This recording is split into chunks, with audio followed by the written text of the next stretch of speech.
Une autre page oubliée de l'histoire africaine, archive noire. Pendant que l'Europe trace des lignes sur la carte de l'Afrique, un homme seul décide de tracer sa propre route. Ce n'est pas un roi né, mais un stratège devenu empereur. Un nom qu'ils ont essayé d'effacer, Samori Touré. À l'aube du 19e siècle, l'Afrique de l'Ouest est en pleine transformation. L'Empire du Mali est un souvenir, les royaumes sont fragiles, la traite négrière ravage les villages, et déjà, l'ombre des Européens grandit. C'est dans ce contexte qu'un jeune homme né en 1830, dans une petite ville appelée Mignambaladougou, aujourd'hui en Guinée. Son nom, Samori Touré. Il n'est pas prince, ni fils de chef. À l'adolescence, sa mère est enlevée par des raideurs esclavagistes. Samori se livre volontairement à leurs ravisseurs pour rester à ses côtés. Il passe plusieurs années au service d'un marchand d'esclaves.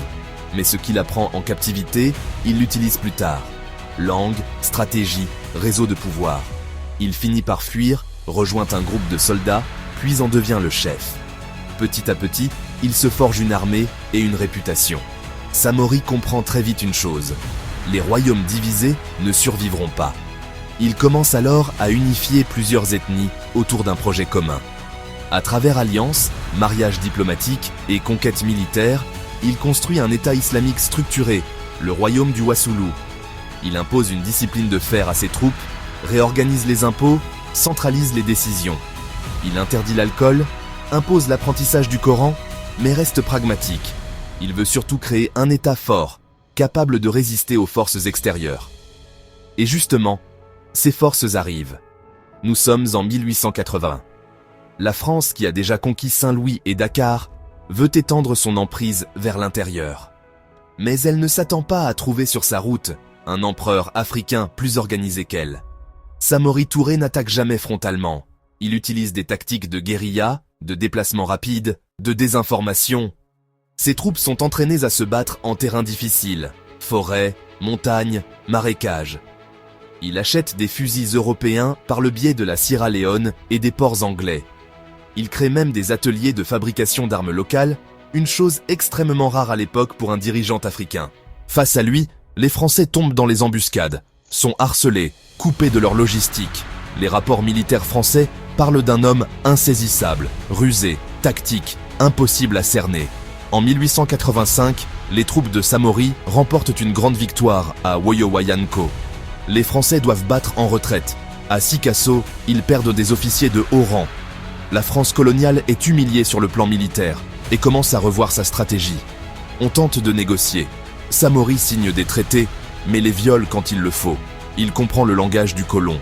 Force, duplicité, avantage. Son empire atteint bientôt plus de 400 000 km/h, allant de la Guinée actuelle au nord de la Côte d'Ivoire. Pendant que la France pense contrôler l'Afrique, Samori est celui qui leur tient tête, année après année. Mais cette guerre d'usure finit par lui coûter cher. L'embargo sur les armes commence à fonctionner.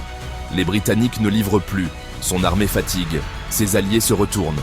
Le climat, les révoltes internes, la pression constante. La France change de tactique, divisée pour mieux régner.